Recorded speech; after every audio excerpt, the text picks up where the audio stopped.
Hello everyone, welcome to channel. This is Bilal Ashiq, final year student Bihar veterinary college Patna. उम्मीद करते हैं आप सब अच्छे होंगे। जो भी लोग मेरा वीडियो देखते हो कंटिन्यू, बहुत सारे ऐसे स्टूडेंट हैं जो कमेंट करते हैं, मैसेज करते हैं, भैया थैंक यू।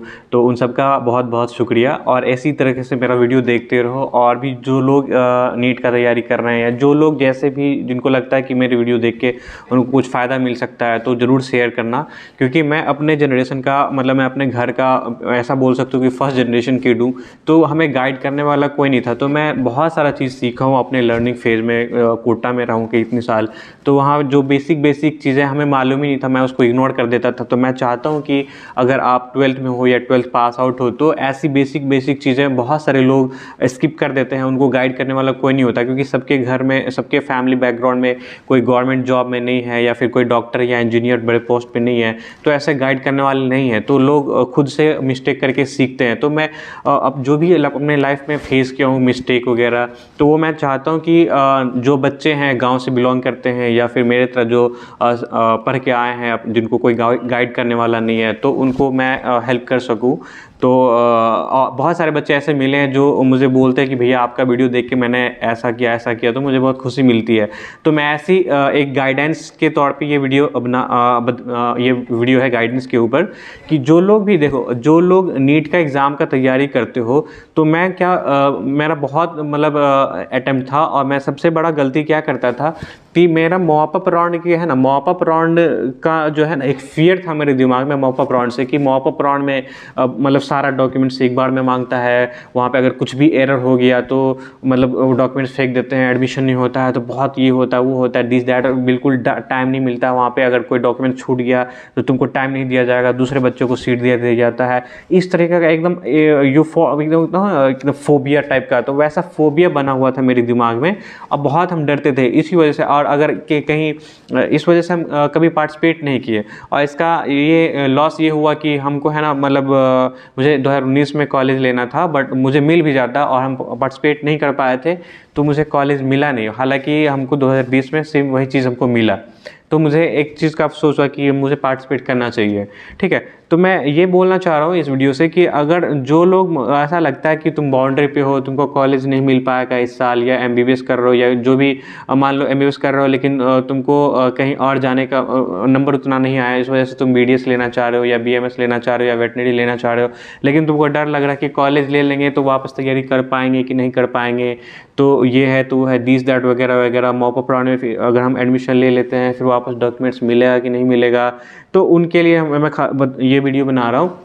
तो देखो, अगर तुम्हारा बहुत ड्रॉप है, जो लोग भी हो, अगर बहुत ड्रॉप है, ठीक है, और तुम्हारा नीट में अच्छा मार्क्स नहीं आ पाया है, जिसकी वजह से तुम सोच रहे हो कि तुम्हें MBBS कॉलेज नहीं मिल पाएगा, तो तुमको जो भी कॉलेज मिल रहा है ना, BDS मिल रहा है या वेटनरी मिल रहा है या BMS मिल रहा है, जो भी मिल रहा है ले लो। मैं ये बोलूँगा, मेरा सजेशन है कि तुम कॉलेज ले लो। कॉलेज ले लो, और कॉलेज लेने के बाद बहुत सारे ऐसे स्टूडेंट हैं जो BMS करके भी कॉलेज में रह के भी तैयारी किए वापस से, और उसका MBBS में हो गया। तो तुम्हारा मन होगा तो वापस नीट का एग्ज़ाम देना और चले जाना। क्योंकि एक कॉलेज लेने के बाद, कोई भी कॉलेज ले लोगे तो एक जो नीट का स्टूडेंट होता है उसके दिमाग में हो रहा होता है कि हम इतना पढ़े हैं, साला मुझे कुछ भी नहीं आता, मैं इतना पढ़ाई किया हूँ, मेरा कोई डिग्री नहीं है, कुछ भी नहीं है, रोड पे हूँ, इस तरीके का दिमाग में चलते रहता है। तो तुम अगर कोई कॉलेज में एडमिशन ले लेते हो, वेटनरी या BMS या किसी भी BDS वगैरह में, तो तुमको एक प्लेटफॉर्म मिल जाता है, तुम एक आज़ाद हो जाते हो कि नहीं लगता कि नहीं अब हम कोई चीज़ कर रहे हैं, कुछ कर रहे हैं, कोई डिग्री हम कर रहे हैं, कुछ परस्यू कर रहे हैं, तो वो तुम्हारे दिमाग से निकल जाएगा। और फिर एग्ज़ाम देते हो, अगर तुम अच्छा मेहनत की हो और तुमको वाकई में मन है उस चीज़ को छोड़ के जाने का, क्योंकि जब कॉलेज में आते हो तो तुमको उसका इंपॉर्टेंस भी पता चलता है, क्या इंपॉर्टेंस है, तो तुमको लगता है नहीं वाकई में हमें जाना चाहिए, तो फिर तुम एग्ज़ाम देते हो। ऐसे बहुत सारे ऐसे बच्चे हैं जो फ्री माइंड होकर के एग्ज़ाम दिए और उनका अच्छा रिजल्ट रहा है, सेलेक्ट भी हो गए। तो मेरा इस वीडियो में ये बोलना था कि मॉप अप राउंड में है ना, लोग डर करके स्किप कर देते हैं, पार्टिसिपेट नहीं करते हैं। तो ये गलती नहीं करना, मॉप अप राउंड में जरूर पार्टिसिपेट करना। अगर तुमको जो भी कॉलेज लेना है, तो बाउंड्री पे हो या 2 नंबर कम या 4 नंबर कम है, तो अगर कॉलेज मिल गया तो इससे बेस्ट तो कुछ हो ही नहीं सकता है, मॉप अप राउंड में अगर पार्टिसिपेट किए तो। अगर कॉलेज नहीं मिल पाया, इन केस अगर कॉलेज तुमको नहीं मिलता है, तो मॉप अप राउंड का जो वो है ना, माहौल है, तुमको माहौल से बहुत कुछ सीखने को मिलेगा, एक मोटिवेशन मिलेगा जिससे तुम काफ़ी अच्छा कर पाओगे, और एक काउंसलिंग का एक्सपीरियंस मिल जाएगा। क्योंकि काउंसलिंग में कितनी बार तुम अगर पढ़ाई कर रहे होगा, आपस में बात कर रहे होगे तो सुनने को मिलता होगा कि हम काउंसलिंग में ये गलती कर दी तो वो गलती कर दी। इस वजह से कितनी बार स्टूडेंट को अच्छा कॉलेज मिलने के बावजूद भी वो खराब कॉलेज में पढ़ रहा होता है, क्योंकि काउंसलिंग में कुछ ना कुछ मिस्टेक कर देता है। तो काउंसलिंग का एक्सपीरियंस हो जाएगा तुमको, और दूसरा मोटिवेशन मिलेगा। और सबसे बड़ी इंपॉर्टेंट बात क्या है कि अगर कॉलेज मिल गया तो फिर समझ रहे हो, इससे बड़ी खुशी की बात कुछ हो ही नहीं सकती। इसलिए मैं ये इस वीडियो में यही बोलने के लिए कि पहला जो सबसे बड़ा गलती होता है बच्चों का कि मॉप अप राउंड में पार्टिसिपेट नहीं करते हैं। तो मैं उनसे यही बोलूँगा, सजेशन है मेरा कि मॉप अप राउंड में ज़रूर पार्टिसिपेट करना। अगर तुमको कॉलेज लेना है तो भी, नहीं कॉलेज लेना है तो भी, जस्ट इज एक्सपीरियंस की काउंसलिंग कैसे होती है, क्योंकि लोग लाखों रुपए खर्च करके एक साल पढ़ाई करते हैं, एक साल पूरा पढ़ाई करते हैं और मॉप अप राउंड में 5,000 10,000 रुपया खर्चा नहीं करना चाहता है। तो ये गलती नहीं करना। मॉप अप राउंड में 5,000 10,000 रुपया खर्चा करके मॉप अप राउंड का एक्सपीरियंस जरूर लो, क्योंकि काउंसलिंग का तुमको एक्सपीरियंस मिल जाएगा। ये बहुत ज़रूरी है। जितना इंपॉर्टेंट एग्जाम देना है उतना ही इंपॉर्टेंट समझो कि काउंसलिंग को समझना इंपॉर्टेंट है, क्योंकि वहाँ पे भी बहुत ज़्यादा पीयर प्रेशर होता है मॉप अप राउंड के टाइम पे, ठीक है। तो और दूसरा एक और चीज़ है कि जो स्टूडेंट 12th पास करके नीट का तैयारी करना चाह रहे हैं या फिर ड्रॉपर हो कुछ ऐसा, तो मैं ये सजेशन दूंगा उन लोगों को कि कई बार कितने ऐसे स्टूडेंट हैं जिसके 4 ड्रॉप 5 ड्रॉप इवन 6 7 7 ड्रॉप हैं, 3 ड्रॉप तो कैजुअल है, 3 ड्रॉप तो आम बात है। ऐसे बहुत सारे लाखों स्टूडेंट मिल जाएंगे जो 3 ड्रॉप 4 ड्रॉप 5 ड्रॉप वाले हैं। तो हम ये बोलेंगे कि अगर तुम 12th जस्ट पास की हो या 12th का 1 साल भी हो गया है, तो कहीं भी तुम किसी भी स्टेट से हो तो तुम है ना साइड से ग्रेजुएशन कर लो। साइड से कोई भी नॉर्मल जो है प्लेन ग्रेजुएशन कर लो, किसी बीएससी में नाम लिखा लो, बीएससी केमिस्ट्री से कर लो, फिजिक्स से, बायोलॉजी से, जिससे भी करना है कर लो। इससे क्या होगा, तुम साइड से है ना, तुम तो नीट का तैयारी कर ही रहे हो, ठीक है। मैं ये गलती किया था, मैं नहीं कर पाया था। मुझे इस चीज़ का है ना, अभी कॉलेज में आया हूँ तो मुझे इस चीज़ का इंपॉर्टेंस पता चल रहा है कि अगर मेरे पास अभी डिग्री होता तो मैं उसका क्या क्या फ़ायदा उठा सकता था। इसलिए मैं ये बता रहा हूँ तुम लोगों को कि साइड से ग्रेजुएशन कर लो। किसी भी मतलब अगर साइड से ग्रेजुएशन हो रहा है, बस क्या ही करना है ग्रेजुएशन में, बस जा कर के कॉलेज में ईयरली वाइज तो एग्ज़ाम ही देना होता है। तो एग्ज़ाम देने तुमको मतलब मान लो अगर किसी का 3 साल हो रहा है, अनफॉर्चुनेटली तुमको 3 साल मतलब तक 3 साल में हो गया, तुम्हारा नीट में हो गया, तो साइड से तुम्हारा ग्रेजुएशन भी तो हो गया रहेगा ना। और नहीं भी हुआ तो इधर कम से कम चल रहा है कि ग्रेजुएशन हमारा हो रहा है, ड्रॉप में ईयर बर्बाद हो रहा है तो ग्रेजुएशन इधर हो रहा है। फिर अगर चाहोगे कि हमको हमारा 3 साल या 4 साल के बाद भी नीट में नहीं हो पाया, तो चाहोगे कि अब ग्रेजुएशन में कुछ खास ज़्यादा मिलेगा नहीं। तो अगर तुम कोई बच्चा 2 साल या 3 साल पढ़ाई कर लेता है, नीट का तैयारी कर लेता है, तो उनको ग्रेजुएशन में ऐसा कुछ मिलता ही नहीं, लगता ही नहीं। केमिस्ट्री से करो या फिर फिजिक्स से या बायोलॉजी से, तुमको कुछ ऐसा खास पढ़ने को नहीं मिलेगा। तो तुमको लगेगा कि हमको डायरेक्ट मास्टर क्यों नहीं करना चाहिए, किसी नेशनल यूनिवर्सिटी में या बड़ा बड़ा यूनिवर्सिटी में मास्टर क्यों नहीं करना चाहिए। तो वो तब कर पाओगे जब तुम्हारा ग्रेजुएशन का ऑलरेडी डिग्री तुम्हारे पास रहेगा।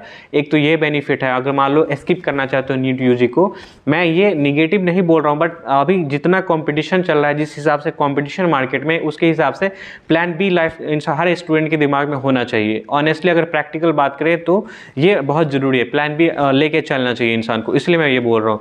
तो अगर तुम लोग मान लो 3 साल 4 साल ड्रॉप के बाद भी अगर तुम चाह रहे हो कि हमको अब नहीं करना आगे परस्यू नीट, तो तुम्हारे पास डिग्री रहेगा प्लेन ग्रेजुएशन का, तो फिर डायरेक्ट तुम मास्टर कर सकते हो। JNU, जामिया और MU, BHU ऐसे यूनिवर्सिटी में मास्टर कर सकते हो, जो अच्छा प्लेटफॉर्म देता है, ठीक है। एक तो ये पॉइंट हो गया। दूसरा, अगर तुम्हारा 3 या 4 ड्रॉप के बाद तुम्हारा किसी कॉलेज में हो जाता है, MBBS या कुछ भी कर रहे हो, BMS कर रहे हो या आयुष में चले गए या BDS कर रहे हो या वेटनरी कर रहे हो, कुछ भी कर रहे हैं, तो कॉलेज में जाने के बाद देखो, कॉलेज में जाने के बाद क्या बेनिफिट है। अगर तुम MBBS कॉलेज में चल गए तो तुम्हारे पास जो MBBS तो 5.5 साल के बाद डिग्री देगा ना। अगर मान लो तुम साइड से कुछ तुम्हारे दिमाग में आया, तो मेरे दिमाग में आता था कि मैं कहीं ट्यूशन पढ़ाना चाहता हूँ, किसी कोचिंग में ज्वाइन करना चाहता हूँ एज ए पार्ट टाइम, ताकि कुछ इनकम आ जाए। तो तुम है ना, सब कोई भी कोचिंग वाले बच्चे वो ऐसे नहीं लेते हैं 12th के बेसिस पे, 12th का डिग्री लेके नहीं लेते हैं।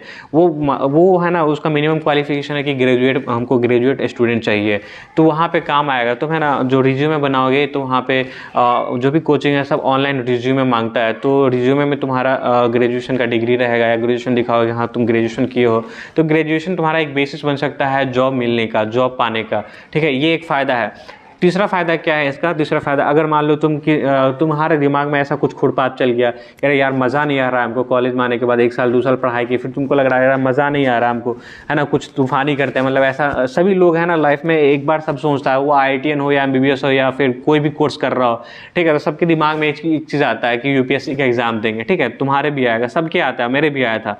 तो अगर तुम ऐसा कुछ सोचोगे कि हमको जनरल कंपटीशन में जाना है, BPSC या RPSC, ठीक है, जिस स्टेट से भी स्टेट का एग्ज़ाम फाइट करना है, जनरल कंपटीशन या फिर यूपीएससी देना है, तो वहाँ पे तुमको है ना भी दिमाग में आएगा, अरे यार हमारा डिग्री तो 5.5 साल 6 साल के बाद मिलेगा, अभी क्या तैयारी करें। तुम्हारे ऐसे कुछ दोस्त होंगे, तुम्हारे बैचमेट ऐसे होंगे जिसके पास डिग्री होगा, वो कॉलेज में ही रह के सेकेंड ईयर में आएगा या थर्ड ईयर में या फोर्थ ईयर में आके ही वो एक बार जनरल कॉम्पिटिशन का एग्जाम दे देगा, क्योंकि इसमें लिमिटेड है 4 या 5 लिमिटेड है, बट ऑलरेडी तुम जान चुके हो, तुम तैयारी करके आए तो तुमको पता है इतना अटेम्प्ट तो बहुत होता है, ठीक है। तो तुम चाहोगे कि थर्ड ही ईयर में हम स्टार्ट कर देना एग्ज़ाम देना, थर्ड ईयर से बीपीएससी का या फिर जनरल कॉम्पिटिशन यूपीएससी का, तो थर्ड ईयर से एग्ज़ाम देना स्टार्ट कर दे। तो ये तब तुम कर सकते हो जब तुम्हारे पास ग्रेजुएशन का डिग्री रहेगा तब, क्योंकि ये जनरल कॉम्पिटिशन का जो एग्ज़ाम होता है इसमें ग्रेजुएशन का डिग्री कंपलसरी है ये एग्ज़ाम देने के लिए, समझ गए। तो इस वीडियो में हम क्या 2 खास बात बताएं तुम लोगों को कि जो भी ड्रॉप है तुम्हारा, तो मॉप अप राउंड में जरूर पार्टिसिपेट करना। पहला, ये गलती नहीं करना कि मॉप अप राउंड में पार्टिसिपेट नहीं करेंगे कि हमारा मार्क्स अच्छा नहीं है इस वजह से, इससे क्या फ़ायदा होगा बता दिए। दूसरा ये कि साइड से ग्रेजुएशन अगर पॉसिबल है तो ज़रूर करना, ठीक है। इसके कितने बेनिफिट्स वो मैं सब तुमको बता दिया। ये मैं आकर के यहाँ पे है ना, मुझे ऐसा रियलाइज़ हुआ कि अगर मेरे पास अभी ग्रेजुएशन का डिग्री होता तो मैं इसका कितना इंपॉर्टेंस उठा सकता था, तो मैं ये चीज़ फेस किया हूँ, इसलिए तुम लोगों को बता रहा हूँ। तो तुम लोग है ना, अगर ऐसा हो 12th पास की हो या 1 साल भी ड्रॉप है तो ज़रूर ग्रेजुएशन नाम लिखा लेना, क्योंकि नीट यूजी में तैयारी करते करते कब 4 से 5 से निकल जाता है पता भी नहीं चलता है। तो आशा करता तुम लोगों को वीडियो अच्छा लगा हो, और जो लोग भी देख रहे हो वीडियो को तो नीट स्टूडेंट हो तो अच्छी बात है, अगर नीट स्टूडेंट नहीं हो तो नीट एस्पिरेंट को जरूर शेयर करना, और इसी तरह का वीडियो जानने के लिए मेरे चैनल को सब्सक्राइब जरूर करें। मिलते हैं नेक्स्ट वीडियो में। धन्यवाद।